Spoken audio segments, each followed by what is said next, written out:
have no choice. They need you, right? So that's compelling. That is definitely a powerful point of difference. Of course, that's pretty hard to do. Hey, Mark, glad to have you on the show today. Hey, Spencer, thanks for having me. Yeah, Great to I'm be here. excited because it's not often you throw two marketers together and you see what comes out. So Yeah, it tends to get bloody anytime yeah, I've seen it.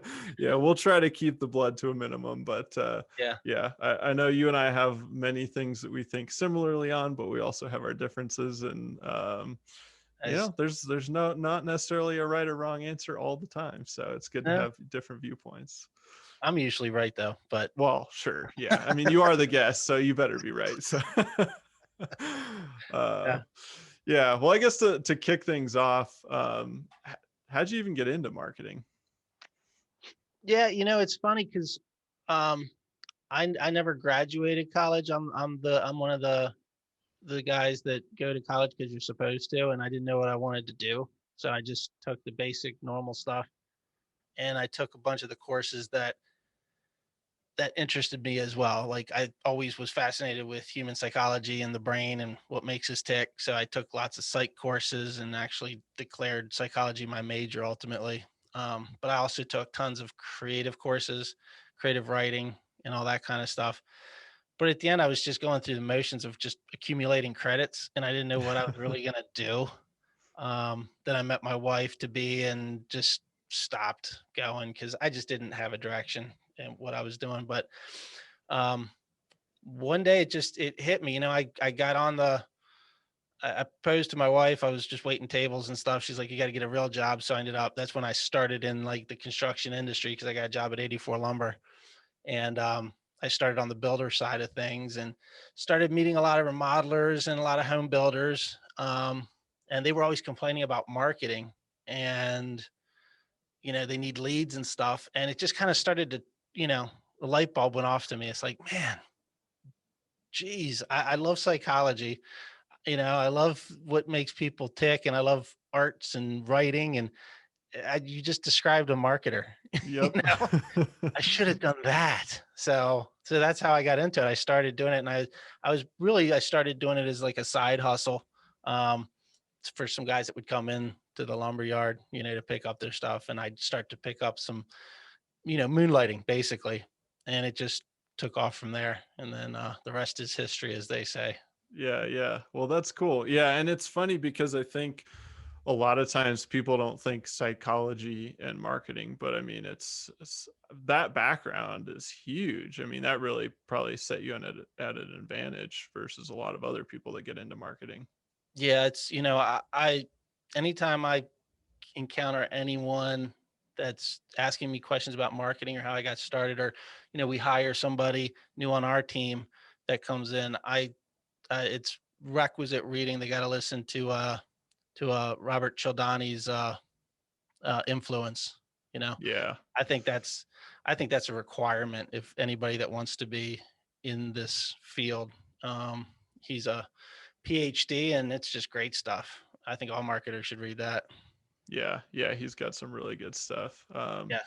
Well, so that was kind of the beginnings. You kind of saw, hey, this is a struggle. I think I could solve this pain. So that, I mean, that kind of answered my question of how do you connect it in with the building or modeling industry. But Yeah, I now just was that already in the space. you're So right there.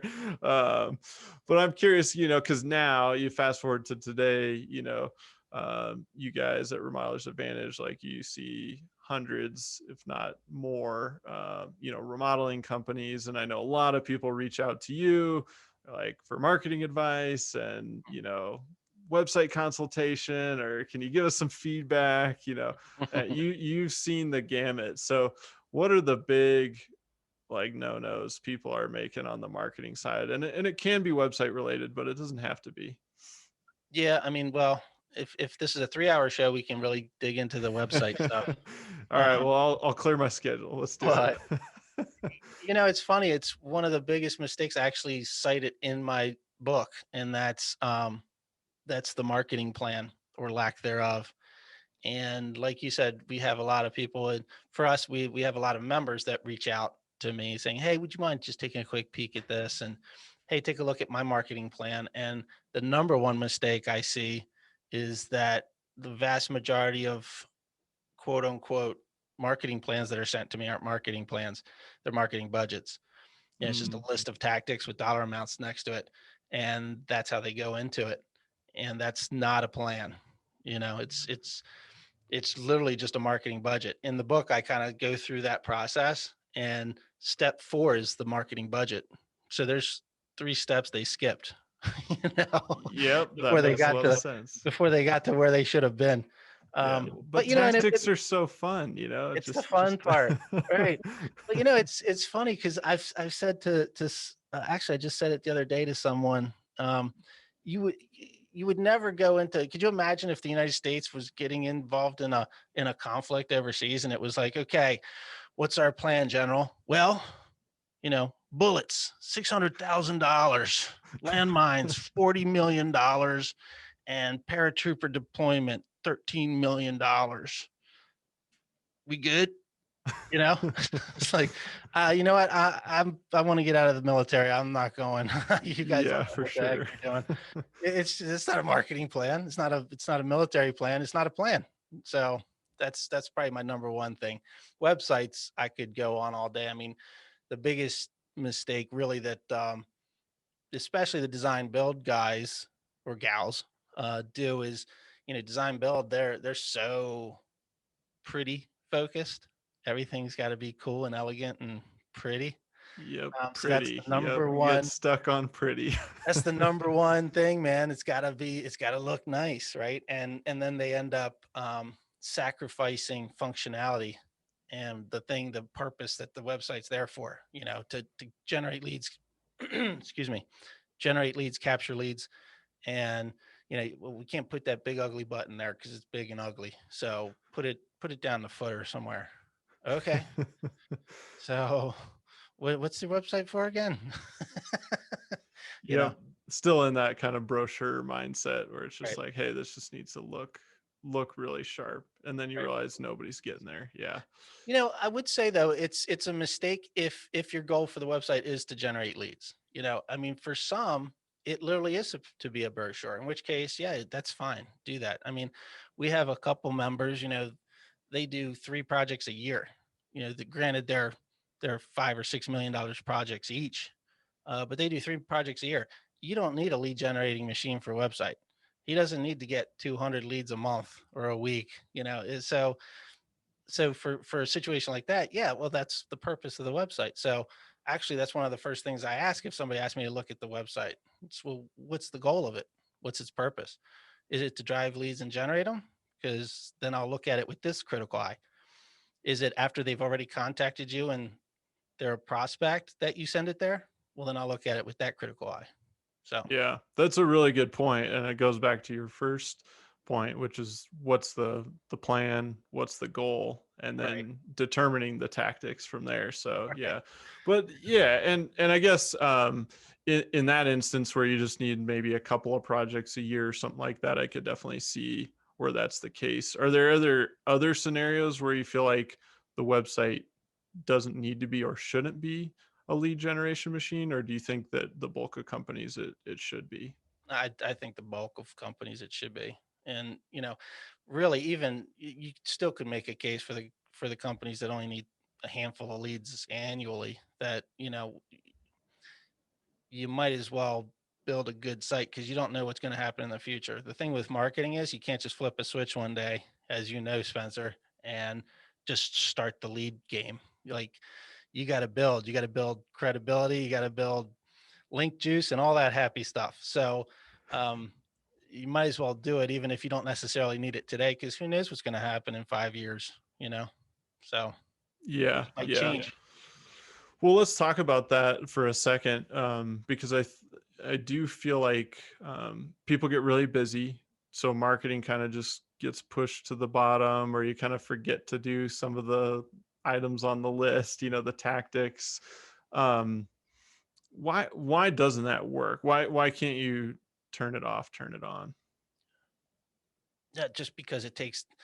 it takes time to, especially with as much noise as there's out there today. I mean, if you're not top of mind all the time, you're you're forgotten, and you're just not going to reach people, you know, at least not cheaply and affordably. I mean, if you don't have a presence online, and I assume you're primarily talking about online, if you don't have an established presence, you don't have a following, social media, and all that, and then you just got to try to turn it on. There's only one way to turn it on, and that's through expensive, just dumping money into ad spend, right? Um, there's just so much. It's content is the way to really do it affordably, but contents, it's like an arms race for the content game, man. I mean, you talk about the big players like a Netflix or a, that Disney Plus and Amazon. I mean, they're on a global scale arms race. Who can do the most content and win the audience? Yep. Um, but then even at the local level, it's an arms race. I mean, if you're not dishing out the content, someone else is, and they're getting the attention and they're getting all the eyeballs that they need. They're stealing them from you. So it's I've always touted, and you know this, and you're the same. It's content, content, man. You got to do the blogging and the podcasting and all that happy stuff. But it's not just about having fun with it. I think it's mission critical for most. Yeah. Yeah, it really is. And I'm glad you mentioned kind of the Netflix and all the big players because I mean, I think, like Amazon, they're just dumping hundreds of millions and maybe even billions into content creation Hmm. with the sole goal of just getting Prime members. They're just looking at that as like a lead in, to get people. The And hook. yeah, it's a hook. And but when you think about it at the local level, what I've always liked about content is it gives the little guy leverage, right? So if you do a good job of creating a bunch of content, if the big company in town doesn't, you can get a leg up on them. But the more and more time goes on, the big guys are catching on. What have you seen over the past maybe like 3 to 5 years in the content space? Because I remember when I got started in 2010, we were having to convince people to write blogs, whereas now it feels like it's normalized. But what are you seeing? I do agree with you. I think it's less of a shock when you tell somebody, where's your blog? You need to have a blog. They don't start defending the position of not having one. They just said, yeah, it's usually, yeah, I know. Yeah, I know. I got to get to that, but so that's definitely been a change from 5 years ago. Um, but I think the biggest thing now is almost that's almost old school. It's almost a throwaway. Yeah, you obviously should be doing a blog. You need to be doing more than that now. Hmm. I think you should be podcasting. You know, I mean, podcasting is a huge opportunity. Everybody's doing it now. Everybody's listening to it. So I think there's a huge opportunity there. Of course, the TV, YouTube, that's been always a struggle for most. I mean, that is a tougher, much tougher. That's why I think podcasting is great because it's such a lower level investment and entry, into podcasting as opposed to Yeah. trying to do a video channel. So yeah, it's huge opportunity there moving forward. Yeah, I think that's a good point because all the social and just what people are looking for is just more dynamic now. So and blogging is like you said, it's kind of table stakes, and now you gotta Right. differentiate a little bit more. Yeah. So But yes, I yeah. love me a good poker analogy. um, well, I shouldn't speak for you. I was going to say as marketers, as a marketer for myself, I find like I love marketing, but there are some things where you're just like, you know, um, maybe let's go through like what are your favorite parts of marketing? Like, why do you like marketing so much?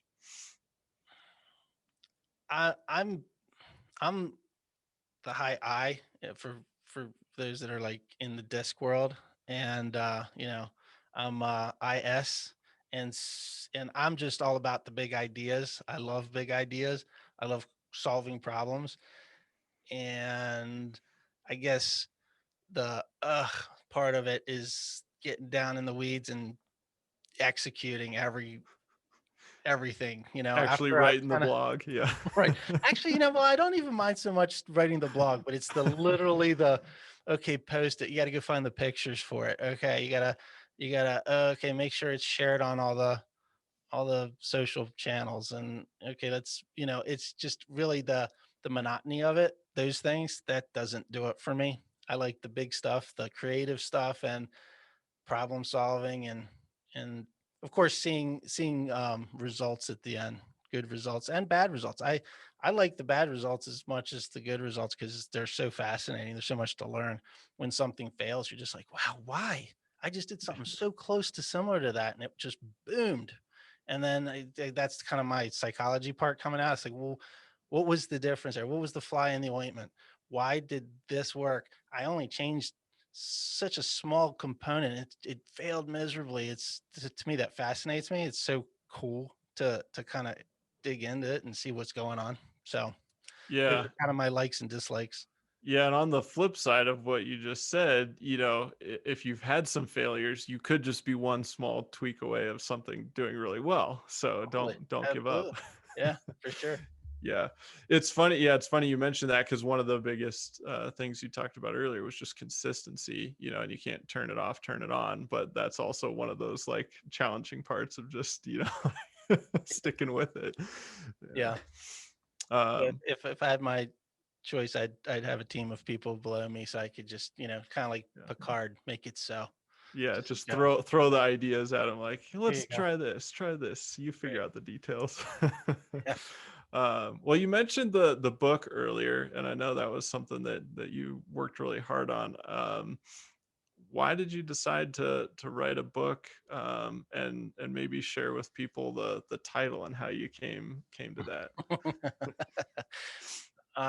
Yeah, well, so I always wanted to write a book when I was little. Actually, I think I mentioned it in the book that yeah, I do.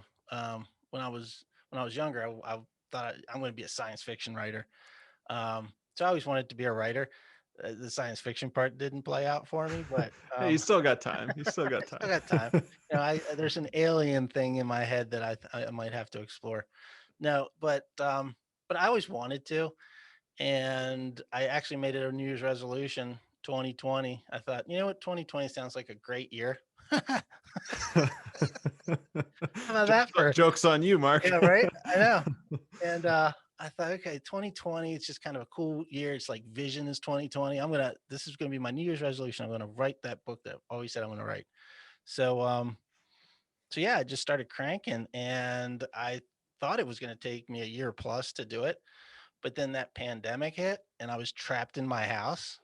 So, I actually ended up having a lot more time than I thought to sit down and crank out some chapters. So it came together much quicker. Actually, the last thing to come out of it was the title because I knew what I wanted to say, what I wanted to talk about. But I didn't really have the title for the book. It just all the pages, it just had a marketing book was the title until I Yep. got there.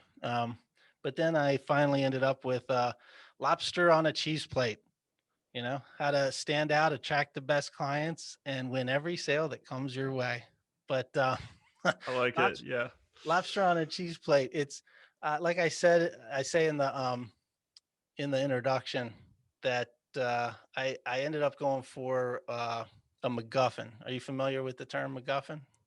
I feel like I should be. It sounds familiar, but why don't you educate me? Yeah, well, I'm sure you do, Spencer. I think you're doing it just for the benefit of your listeners that may not know it. You're such a good host. Um, a MacGuffin. I'm a big movie buff. You'll see if you do pick up a copy of my book and read it. There's tons of movie references. I actually have. Which you should pick up a copy, and we will have the link in the show Yeah. notes. Oh well, thank you. Well, yeah. So in the back, I actually even have a whole list of all the movies I reference throughout because I'm, Nice. like the movie quote guy.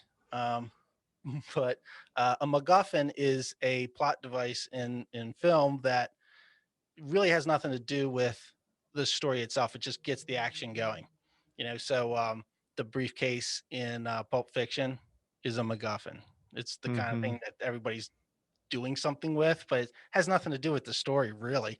It's just this side element. The dude's rug in The Big Lebowski. That just got the action going because, somebody made a mess of the poor dude's rug. But anyway, so the lobster on cheese plate's a MacGuffin. It's what gets propels the action. It's a vivid illustration of how you should stand out to your audience. And the hero of my story is obviously the reader. And you want to be, because like I said, I love cheese. I'll eat. I pretty much there isn't a cheese I don't like to eat. I will eat anything. If when I go somewhere and there's a cheese plate, it's like hallelujah, let's get it down. And you're just sitting there looking at all this cheese, and it's I don't know. I mean, I'm probably gonna hit on a little bit of everything, but what am I gonna eat first? And sometimes it's I don't know, whatever. They're all a lot of good choices, and really that's what in most cases for remodelers that's what the consumer is their homeowners ending up with a lot of good choices. You're not necessarily, especially, some of these design build firms, these big guys, they're not going against chucking a truck for a design build project that's $800,000 or even $30,000. They're going against really good alternatives. So how do you stand out when you're just one of many great choices? And that's the key. So that's what I wanted to write the book about. So it wasn't like how to be the brie. It's you just need to really stand out. There's a cheese plate. You're the lobster. Yeah, yeah. And I love that. Yeah. Well, uh, it's such a compelling title, because you read it and you go, what is that about? Like it definitely catches your eye, and the cover and everything. And yeah, you're kind of starting to talk about, I like that analogy a lot, of competing against other good options, mhm, because that's when the competition is toughest. It's easy to beat out the chuck and the truck, right. um, because if you have the right client, they don't want to work with that guy, and if it's just price, you don't want the client anyway. Yeah. So what are maybe some good examples of standing out, either that you've seen or just like an angle, because you see a lot of, we're a family owned business for 20 years and we focus on quality and communication. Yeah. uh, and that doesn't really do it. Yeah. It's some people call it the unique selling proposition. I've never been a fan of that because it sounds so pitchy, so elevator pitchy. It's like, Hmm. what's your unique selling proposition? Um, I call it the point of difference. And what is it that makes you different from the competitor? And so many times, so many people, back in the day when we used to have workshops live, I'd ask how many people think they have one, and half the room will raise their hands. But then when they start spouting them out, nobody had one, because like you said, it's, been in business for 25 years or, oh my gosh, we pride ourselves in quality. It's like, really, yeah. 'Cause, that the other cheeses on the plate don't do that. So you're definitely going to win because you're the only one that prides yourself in quality. Um, it's really, really tough. It's, I call it in the book, I call it the six stones, the six positioning stones. I kind of equate it. It's analogous to the six stones in the Marvel universe Oh, of nice. the Infinity Stones. So sorry about that. You could cut that out. I don't know if it made a big ding, but something dinged on my side. So maybe you I guys. didn't get it. No worries. Let me Okay, uh cool. let me just give a quick break so they'll pick it up. Sorry about that. So so yeah, but I kind of take you through that process, similar to how the six Infinity Stones come together to give its bearer limitless power. The six positioning stones will give you limitless power, and it's undeniable. It works every time, and that is probably why I started saying it was because that's one of the most difficult of the six stones to develop in my book as you're going through the process. It definitely is. There are some ways that are easier than others. I mean, like here's an example of an obvious stone. It's you're the only supplier of something in the state. You know, Sure. I am the only person that can offer and install Anderson windows in the state of Georgia. Okay, That's That's helpful. Yeah. that's helpful. Yeah, you now all you have to do is convince people that they need Anderson windows, or people that are looking for Anderson windows, they have no choice. They need you, right? So that's compelling. That is definitely a powerful point of difference. Of course, that's pretty hard to do. You're not going to just Yeah. be the exclusive supplier of something, but that's an example of something, Um, something else that's an example. Well, probably one of the easiest ways to do this, Stone, is through niching your market. So if you do become very niche in something, then you can you can develop that point of difference from your competitors. And the niche might be, you well, an example is an attorney. I cite in the book Cordell. I hear their ads all the time on our local sports station. They're really, really good ads, but they're they only work with men in divorce cases. So they're Very ultra niche. niche in Yeah. that, right? And the ads are even more niche than that. Men that have been blindsided didn't know it was coming. Just walk in, Interesting. and the wife is like, you know what? I want a divorce. And they didn't even know there was anything wrong. That's pretty freaking niche. That's really drilling in there. But the benefit to that is, besides being something that the competitors are not, because they don't only focus on that, you are the expert in that field. So your target market is going to really believe that you are the right choice for them. So niching or niching, depending on how um, fancy you want to be for your audience. I probably switch it up every time. I know. I say Yeah. niche or niche. I don't know. Whatever. It depends on which. It's just like cheese. That's not It what's just depends. important. Yeah. What's important is that you have one. Right. As long Yeah. as you could pronounce it any way you want. Niche. Yeah. How about that? Yeah. We'll go with niche going forward. Yeah. Niche. So if Um, you have a good niche, then you're golden, because you've pre-qualified the lead too. They already know you're probably the right person for them, because they just connect with you. I could talk for hours for it. I mean, I spent so much time on the book, but that's kind of a high level um, look at it. It's definitely, points of difference are definitely not things like years in service and quality of products, because again, everybody's using the same products. So Yep, I love that. And for people listening too, if you connect it back to what Mark said earlier around the psychology and the role that that plays, just thinking about your attorney example and the ads, getting blindsided, like that is language that's going through their head. They've probably said it out loud when they went to an attorney. They said, yeah, I felt like I got blindsided. And now they're taking that exact language and rolling it into the ad. So I love that you use that example, because I think you really only can do that when you niche down, uh, because you get to know your customer really well and their exact pains, their exact problems. Uh, exactly. yeah. That's literally what I did. That's why, going back to your question, why did I write this book? Because I felt like this was the biggest step that's always skipped. Um, but it does take you through that process. First, you set up your 6 positioning stones, then you come up with your positioning statement.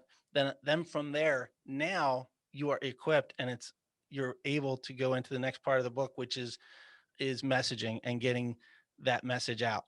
And then you can come up with how you attract the lobsters lovers, and you can come up with, and I talk about communicating and copywriting techniques and those types of things. And then of course at the end, then I'll hit you with, here's, by the way, here's how you do a real marketing plan, because your budget Yeah. isn't a plan. And then Yeah, that that's rounds it out. awesome. Yeah. Yeah.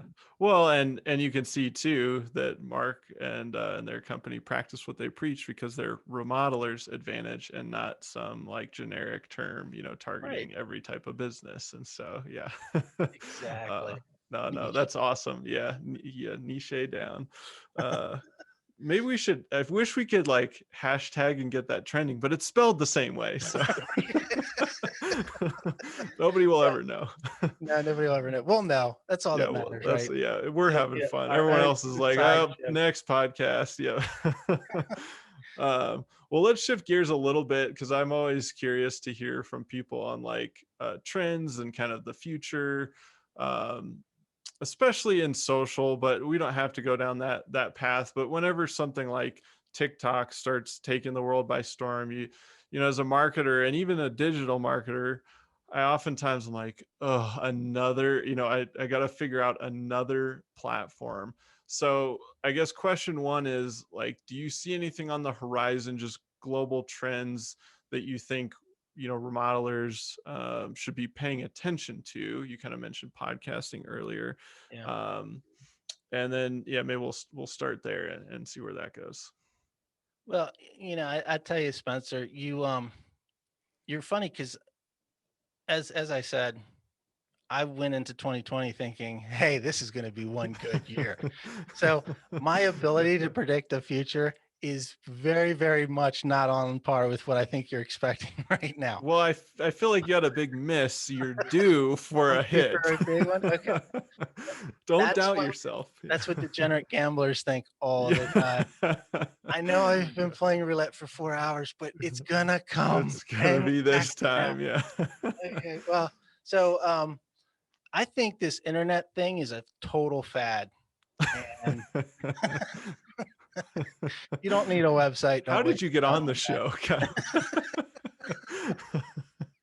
Oh, no, definitely with social media. I know this is going to sound crazy. I'm like the marketing guy kind of thing. So many people think, but I personally hate social media. I hate it, hate it, hate it. I'm not a fan.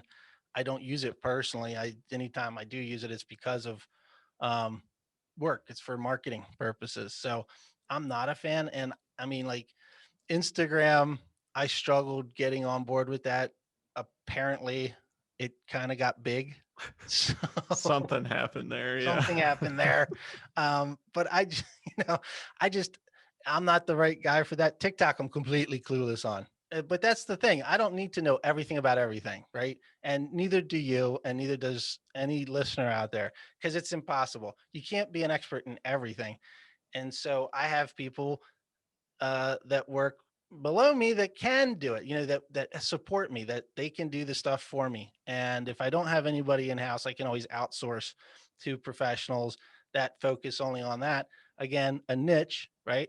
These are marketers that decided they're going to only specialize on social media, or they niche even further and I only specialize in Instagram. So I can find them and hire them to do this work for me. So I know it's not exactly what you asked for.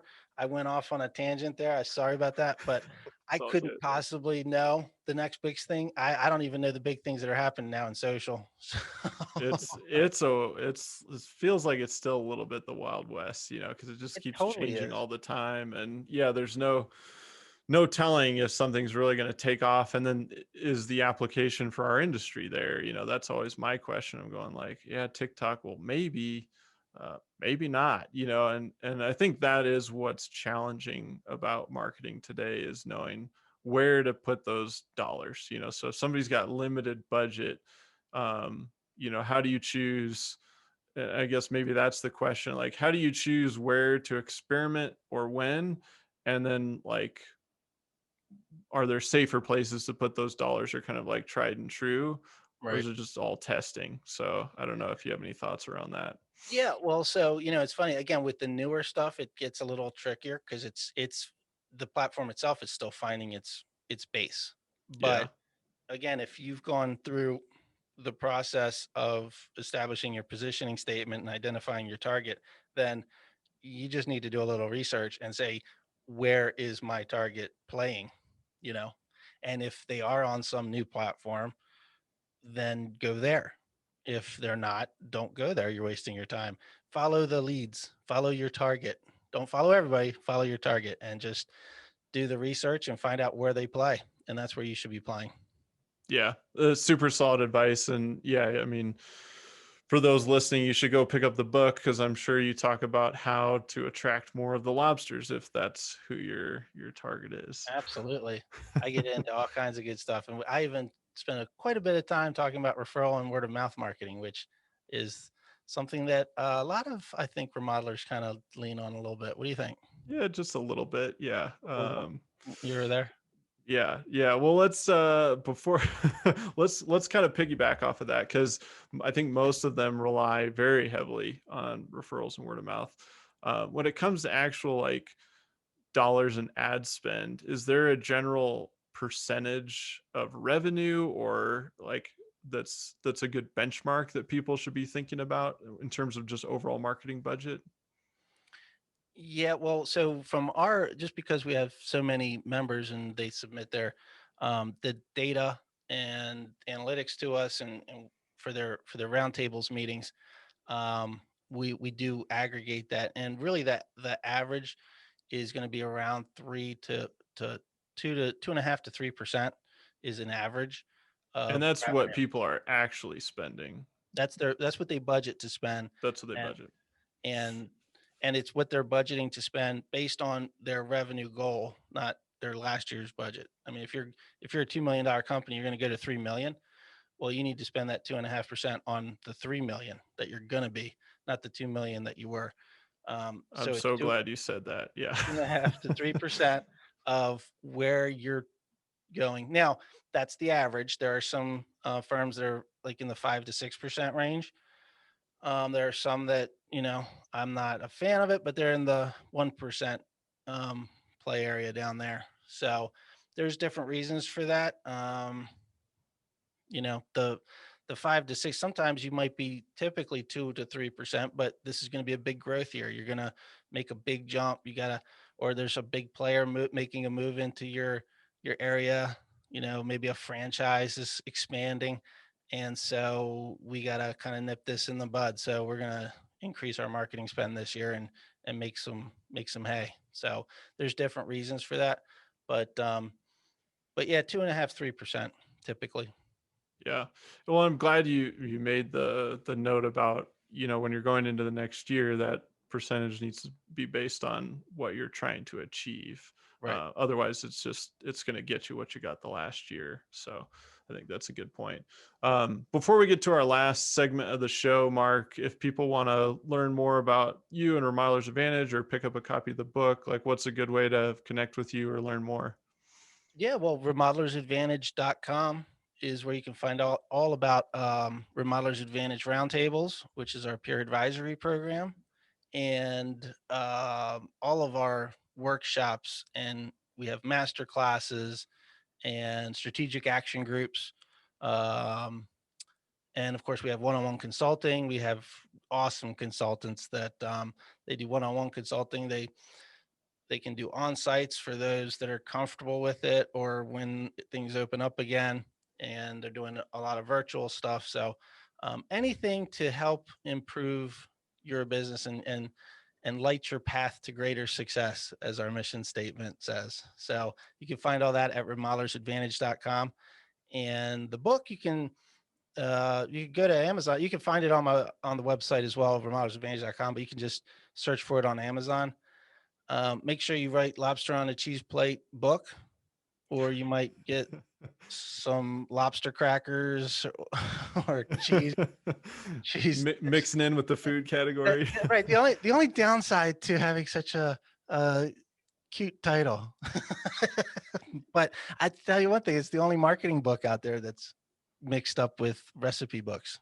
I Yeah, think. I would say so. Maybe you'll get a few purchases from people looking for recipes. So, Yeah.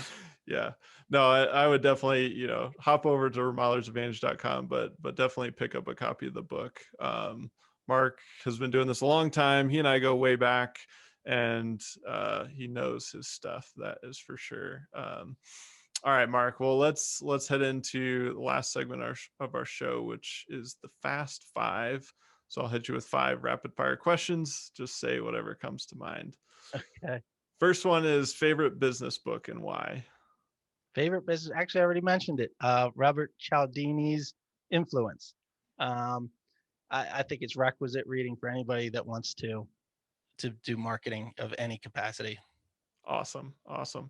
All right. Next question. Who is the most inspirational person in your life? Wow, I that's know we go from softball to deep right. real quick. Geez, most inspirational person in my life. Actually, probably right now, it's Probably Victoria, the president of Remodelers Advantage. Um, she's constantly pushing me, and she inspires me, and she drives me to be better every day. And she does that with everyone that she's around. I think that's why she started Remodelers Advantage, to help people, because she just makes everyone around her better. And so that's pretty inspiring to me. That's awesome. Yeah, that's super cool. All right. If you could have one superpower, what would that be? Oh, I think invisibility is a no-brainer. I mean, um, sometimes, like right now, if you just ask me a question, I could just poof. It's such a great superpower, just to That's a good one. not just to be invisible every once in a while. Yeah. Well, as soon as they actually make those invisibility cloaks, you might actually be able to make that one come true. But No doubt. most superpowers, I don't think we'll get access to. So, Yeah. Plus, you um, scare the heck out of people. that's true. Yeah. I mean, that Oh, alone is worth it. that's worth every penny.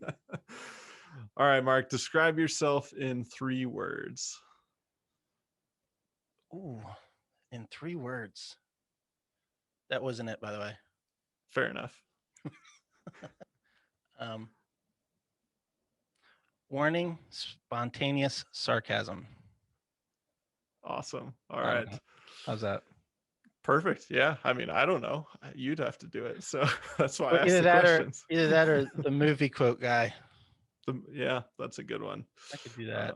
Yeah, you and my brother could team up. I'm terrible with quotes. That I'll watch a movie and forget it all within an hour. But I don't guys know. like you, yeah, it just They just sticks, stick right? in my head. It's funny because I literally, as I was walking into the studio here, Victoria did something. I don't even remember what it was, but I said something to her, and she's like, "Is that a movie quote?" And I said, "Actually, it is."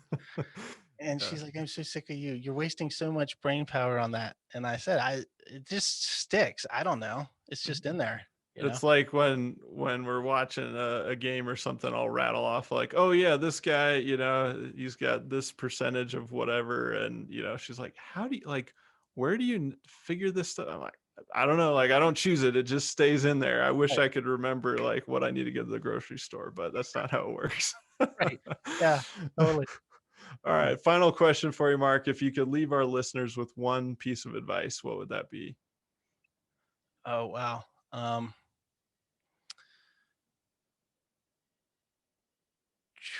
Just one piece of advice. Do do a marketing plan, a real marketing plan. I'm gonna harp on that. Let's just stay with the theme of the show. That's Do a fair. marketing Yeah. plan. Do not do a marketing budget and call it a plan, please, And please. that is very, very good advice. And don't send it to me and say, Mark, could you take a look at my plan real quick and send me a budget? Because that's my favorite thing in the world. I love seeing budgets that are plans. I know what I'm going to do after this. I think I just invited a whole inbox of I marketing think you budgets. did. Yeah, we won't put your email in the show notes. Yes, do not send that to mark@remodelersadvantage.com. uh, well, Mark, this was awesome. I always have a blast hanging out with you. Thanks Yeah, for man. joining me today. Thanks, Spencer. Good times.